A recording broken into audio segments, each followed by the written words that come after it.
साधु परमेष्टि का संदर्भ यहाँ पर आ रहा है। साधु साधनारत होते हैं। आत्मानं साधयति इति साधु, जो आत्मा को साधते रहते हैं। किसको साधते रहते हैं?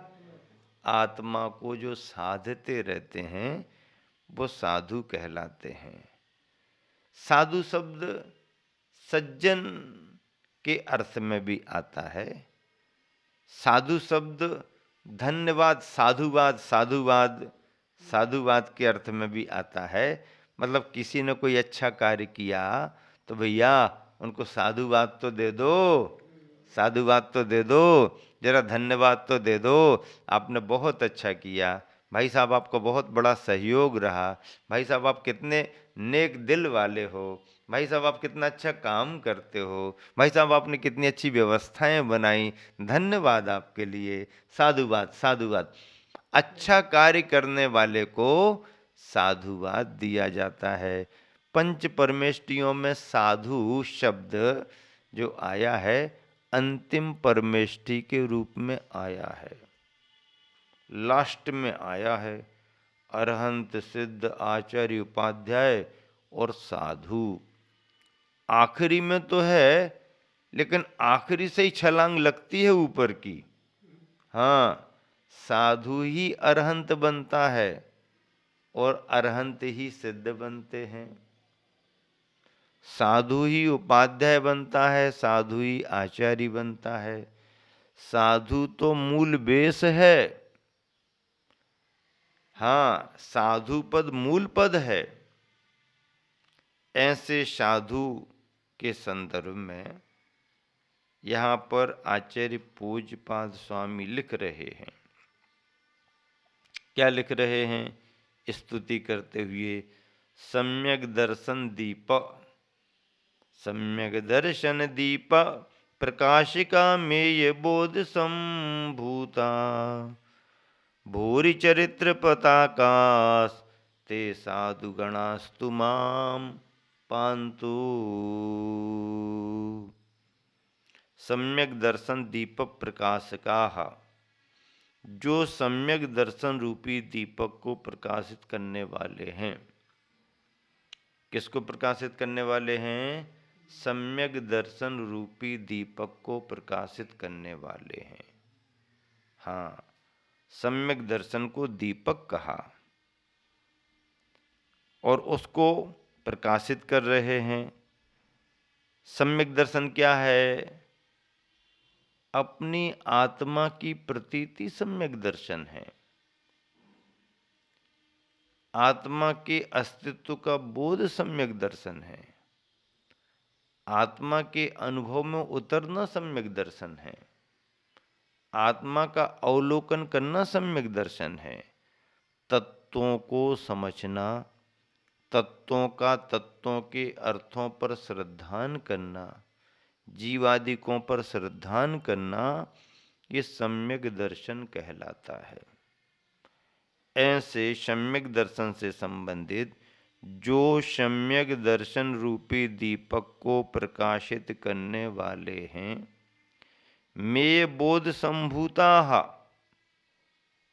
जो बोध यानी ज्ञान, मेय, अमेय, प्रमेय, व्यापक ज्ञान से संभूता संपन्न हैं, जो व्यापक ज्ञान से संपन्न है।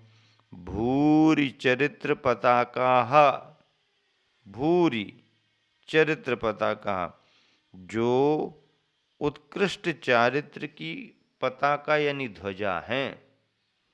भूरि चरित्र पताकाः,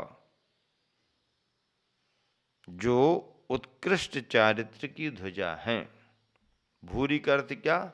बहुत, विपुल, भूरी भूरी प्रशंसा है। भूरी भूरी प्रशंसा का अर्थ क्या है?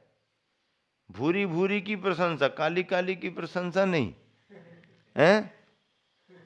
भूरी, अपन गढ़ी में थे ना, छोटी सी गुड़िया को गोरी गोरी, भूरी, हमको भूरी न कहियो, हमको भूरी न, हमारा नाम निष्ठु है, हमको भूरी न कहियो। हाँ, भूरी भूरी भूरी प्रशंसा, बहुत बहुत प्रशंसा, अच्छी अच्छी प्रशंसा को भूरी भूरी प्रशंसा कहते हैं। भूरी चरित्र पताका, चारित्र रूपी पताका, बहुत भारी चारित्र रूपी पताका, पताका यानी ध्वजा। साधु कैसे हैं? चारित्र की पताका हैं। साधु हैं तो चारित्र की ध्वजा है, और साधु नहीं है तो चारित्र की ध्वजा नहीं। अपन विहार करते देखो, अपन ऐसे ही विहार करो तो लोगों का उतना ध्यान नहीं जाता, और विहार में यदि आगे कोई एक दो ध्वज हों और ध्वज लेकर के कोई चल रहा हो तो लोगों में आदर का भाव आने लगता है। वो थोड़े उस श्रद्धा भाव से देखने लगते हैं, कौन है, कहाँ जा रहे हैं, कैसा संघ है, कैसा ग्रुप है। ध्वजा संदेशवाही होती है, सबका मन एकाग्र हो जाता है। ध्वजा का सम्मान उस धर्म का सम्मान माना जाता है। राष्ट्र ध्वज का सम्मान राष्ट्र का सम्मान मान लिया जाता है। हाँ, है सामान्य सा ध्वज तिरंगा, तीन ही तो रंग हैं, और क्या है। उतने तीन रंग तो तुम्हारी ड्रेस में भी लगे होंगे, हैं? वही सफ़ेद, वही केसरिया, वही हरा, तीनों रंग। तो तुम अब उस रंग की ड्रेस पहन लो, कौन मना करता। लेकिन तुम्हारी ड्रेस का क्या महत्व, तुम्हारे को कोई प्रणाम थोड़ी करेगा। नहीं, कई लोग तो अपने माथे पर 3 कलर लगा लेते तिरंगे के, कई लोग अपनी पीठ पर बना लेते तिरंगा। कहीं भी कर लो, राष्ट्रभक्ति है। हाँ, पॉपुलैरिटी चाहिए है तो कुछ भी कर लो, आड़े टेढ़े तिरछे काम करो, तभी तो लोकप्रिय बनोगे। हैं? सीधे सीधे रास्ते से चलने से थोड़ी जल्दी ख्याल जाता लोगों का। हाँ, लीक से हटके, क्या कहते हैं लोग, लीक से, लाइन से हट करके काम करो तो लोगों की नज़र में आएंगे। आप लाइन में लगे रहो तो सुबह से 10, 11, 12 बजे तक भी लाइन में लगे रहो तो किसी का ध्यान नहीं जाएगा। आप लाइन में से निकल के बाहर खड़े हो जाओ और फिर कहो कि हमको सामान चाहिए, आए भैया, आए भैया, आए भैया, तुरंत ध्यान चला जाएगा। हाँ, लोग लाइन से हट करके काम करना चाहते हैं। तो तिरंगा, तिरंगा तो वही है, कलर वही है, लेकिन जब उस अनुपात में उस कलर की उन रंगों के साथ में संयोजना की जाती है तो उसमें एक आदर का भाव आ जाता है, आदर का भाव आ जाता है। केसरिया रंग बलिदान का प्रतीक है, सफ़ेद रंग शांति सौजन्य का प्रतीक है, हरा रंग हरियाली खुशहाली का प्रतीक है, बीचों बीच में चक्र बना हुआ है 24 आरे वाला, निरंतर प्रगति का प्रतीक है। चक्र चल रहा है, घूम रहा है, प्रगति हो रही है। आरे 24 आरे 24 घंटे अहरनिश 24 घंटे प्रगति हो राष्ट्र की, इस भाव से चक्र को बीचों बीच रखा गया है। ऐसा तिरंगा राष्ट्र ध्वज है, उस राष्ट्र ध्वज का सम्मान करो तो राष्ट्र का सम्मान हो जाता है। पंच परमेष्टि का पचरंगा है, 5 रंग हैं। 5 रंगों में अरिहंत के लिए श्वेत रंग निश्चित किया गया है, सिद्धों के लिए लाल रंग निश्चित किया गया है, आचार्य परमेष्टि के लिए पीला रंग निश्चित किया है, उपाध्याय के लिए हरा रंग निश्चित किया है, और साधु परमेष्टि के लिए गहरा नीला अथवा काला रंग निश्चित किया गया वर्ण विज्ञान के अनुसार। फिर संयोजना क्या बनती है? अरहंत मूल हैं पंच परमेष्टियों में। वैसे तो सिद्ध बड़े हैं, तो नमोकार में अरहंतों को पहले नमस्कार क्यों किया? इसलिए नमस्कार किया अरहंतों को पहले कि अरहंतों ने ही सिद्धों का परिचय दिया है।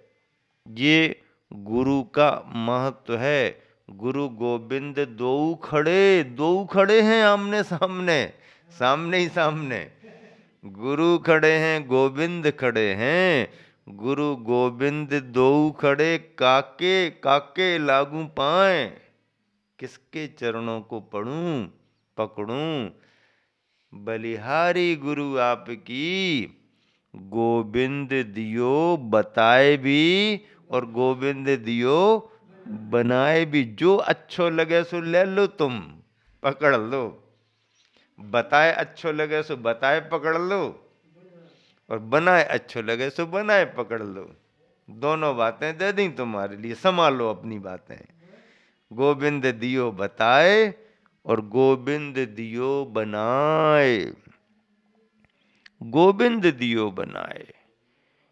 एक गुरु ने अपने शिष्य को अपने समान मुद्रा प्रदान कर दी, अपने समान भाव प्रदान कर दिया, अपने समान पद प्रदान कर दिया।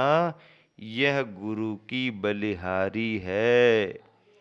ऐसे आचार्य परमेष्ठी जो हैं वह तीसरे क्रम में आते हैं, चौथे क्रम में उपाध्याय आते हैं, पांचवें क्रम में साधु आते हैं। ध्वज में अरहंत मुख्य हैं जिन्होंने सिद्धों का परिचय कराया। उन्हीं अरहंतों से आचार्य उपाध्याय साधु की परंपरा चलती, इसलिए अरहंतों को केंद्र मान करके अरहंत का प्रतीक सफेद रंग बीचों बीच में रखा जाता है। पचरंगे ध्वज में सेंटर में सफेद रंग रहता है। फिर सिद्धों का लाल रंग, लाल पट्टी ऊपर रहती है। फिर उसी के बाद आचार्यों का पीला कलर सिद्धों के नीचे रहता है। फिर उपाध्याय साधु के हरा और काला गहरा नीला कलर नीचे रहता है। इस तरह से पचरंगा ध्वज पंच परमेष्टि का प्रतीक है। पचरंगा ध्वज कैसा है? पंच परमेष्टि का प्रतीक है। और इस ध्वज में 24 तीर्थंकरों के शरीर का वर्ण भी आ जाता है। 2 गोरे सफेद रंग में आ गए, 2 सांवले गहरे नीले रंग में आ गए, 2 गोरे 2 सांवले, 2 हरिहर हरित रंग में आ गए, 2 लाल और 16 पीले कंचन वर्ण में हैं। पीले पीले 16 कंचन वर्ण के बंधु जिन्हें त्रिकाल, उन सभी 24 तीर्थंकरों की त्रिकाल वंदना करता हूँ। त्रिकाल वंदना कर। चंदप्रु पुष्पदंत श्वेत वर्ण के, पद्मप्रु बांसपूज मूंगा कलर के, लाल वर्ण के, कमल के वर्ण के, लाल कमल महरूम कलर, पार्श्वनाथ सुपार्श्वनाथ हरित वर्ण के, नैमिनाथ मुनि शुभ्रतनाथ गहरे नीले वर्ण के, और शेष 16 तीर्थंकर तपाए हुए सोने के समान रंग वाले शरीर को धारण करने वाले रहे। ऐसे 24 तीर्थंकर की वंदना त्रिकाल की गई है।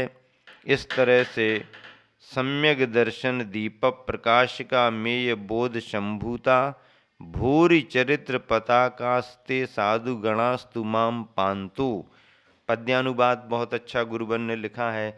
समदर्शन के दीपक द्वारा सदा प्रकाशित बोध सुधारा, समदर्शन के दीपक द्वारा सदा प्रकाशित बोध सुधारा, साधु चरित के ध्वजा कहाते, दे दे मुझको छाया ताते। साधु चरित के ध्वजा कहाते, दे दे मुझको छाया ताते। साधु चरित के ध्वजा कहाते। साधु चारित्र की ध्वजा है। जहाँ से साधु महाराज निकल जाएं, मुनिगण विहार कर दें, धर्म की ध्वजा फहर जाती है। धर्म की ध्वजा अपनी जगह अलग है, लेकिन साधु स्वयं अपने आप में धर्म की ध्वजा है। साधु की मुद्रा धर्म की मुद्रा है, त्याग की मुद्रा है, वीतरागता की मुद्रा है। इसलिए साधु को चारित्र की ध्वजा कहा। साधु को क्या कहा? चारित्र की। भूरि चरित्र पताका ते साधु गणास्तु माम पांतु। मेरी रक्षा करें, मेरा कल्याण करें, मुझको छाया प्रदान करें। क्या करें? मुझको छाया प्रदान करें, मुझको शरण प्रदान करें। साहु शरणम पव्वज्जामि कहा जाता है। क्या कहा जाता है? साहु शरणम पव्वज। अरहंते शरणम पव्वज्जामि, सिद्धे शरणम पव्वज्जामि, साहु। साहु में आचार्य उपाध्याय साधु तीनों आ गए। आचार्य उपाध्याय साहु तीनों आ गए। साहु शरण में केवली पन्नतम धम्मम शरणम पव्वज्जामि, और केवली प्रणीत धर्म को भी कहा गया है, उसकी शरण भी मुझे प्राप्त हो। इस तरह से पंच परमेष्टियों के 5 पदों में ये 5 पद महत्वपूर्ण हैं। जैसे बाहर की समस्याओं का समाधान करने के लिए बाहर की पंचायत होती है, ऐसे ही मोक्ष मार्ग को निराकुल, विश्वस्त, आश्वस्त बनाने के लिए धर्म की पंचायत पंच परमेष्टियों के पद माने गए हैं। ये धर्म की पंचायत है, पंच परमेष्टियों के पद हैं। धर्म की पंचायत इसमें मानी गई है। ऐसी धर्म की पंचायत के प्रतिनिधि अरहंत सिद्ध आचार्य उपाध्याय साधु हैं, जिसे नमोकार में नमस्कार किया गया है। नमोकार के मंत्र में इन्हीं 5 पदों का स्थान है, और ये 5 पद मंगलकारी हैं, लोक में उत्तम हैं और शरणभूत हैं। ये 5 पद कैसे हैं? मंगलकारी हैं, लोक में उत्तम है, लोकोत्तम। चत्तारि मंगलम, चत्तारि लोकोत्तमः, और चत्तारि शरणम पव्वज्जामि। 4 ही मंगल हैं, 4 ही लोकोत्तम हैं, और 4 ही शरण हैं। ऐसे 5 पदों को, पंच परमेष्टि के 5 पदों को हम और आप सभी वंदना कर रहे हैं। आचार्य पूज्यपाद स्वामी ने पंच महागुरु भक्ति में 5 परमेष्टियों की भक्ति की, उनकी वंदना की और अपने सम्यक दर्शन को पुष्ट करने का कार्य किया।